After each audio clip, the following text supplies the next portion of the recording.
Кыргызстанда электр энергиясы негизинен суудан алынат. Сууга альтернативдүү түрдө шамалдан жана күндөн энергия алуучу станцияларды куруп ишке киргизүү боюнча долбоорлор ишке ашырылууда. Облус аймагында ГЭСтерди, шамал электр станцияларын, күн нурунан алынуучу электр станцияларын курууга 3000ден ашык гектар жер тилкеси бөлүнүп берилген. Облус башчысынын берген маалыматы боюнча, облус аймагында бүгүнкү күндө 4 чакан ГЭС өзүнүн ишмердүүлүгүн жүргүзүп, 1 жылда 13,2 миллион киловатт саат электр энергиясын өндүрүүдө. Ысык-көл обласы энергетика тармагын өнүктүрүү үчүн жагымдуу аймак болуп саналат. Энергиянын кайра жаралуу булактарын түзүү үчүн облус боюнча 30га жакын компанияга жер аянттары бөлүнүп берилгендигин белгилей кетүү зарыл. Орто мөөнөттө Ысык-көл обласы гидроэнергетикалык ресурстарды, шамал жана күн кубаттуулуктарын пайдалануу менен энергияны өндүргөн аймакка айланары күтүлүүдө.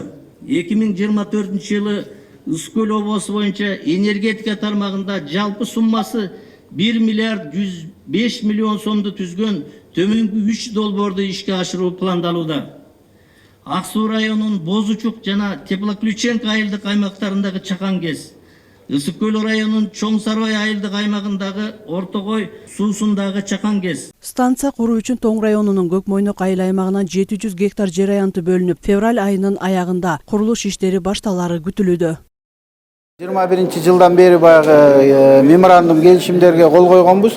Ошол келишимдердин бүгүнкү күндө биринчи инвесторлору ошо жер кыртышын шартын ошол жерде берилген жерге кандай станция курулат, ошонун баарын изилдеп өтүп, кагаз документтерин баарын бүтүрүштү.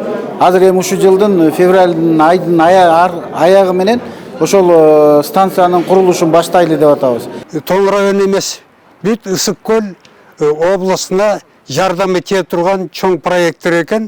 Мына тиги күн станциясы 700 гектар жана 500 гектар. Ошо менен Кудай буйрса биз жанагы жетпей аткан 3 миллиард киловатт саатыбызды ошо менен жоюп, жана андан ашыгын экспорт кылганга мүмкүнчүлүк түзүлүп атат. Бүгүнкү күндө электр энергияга болгон дефицит 3 миллиард 200 миллион киловатт саатты түзөт. Дал ошол себептен ири жана чакан ГЭСтерди куруудан сырткары шамал жана күн станцияларын куруу аракеттери көрүлүүдө. Мирим Субакунова, Илич Касейинов, Атайынскөл маалымат кызматы үчүн.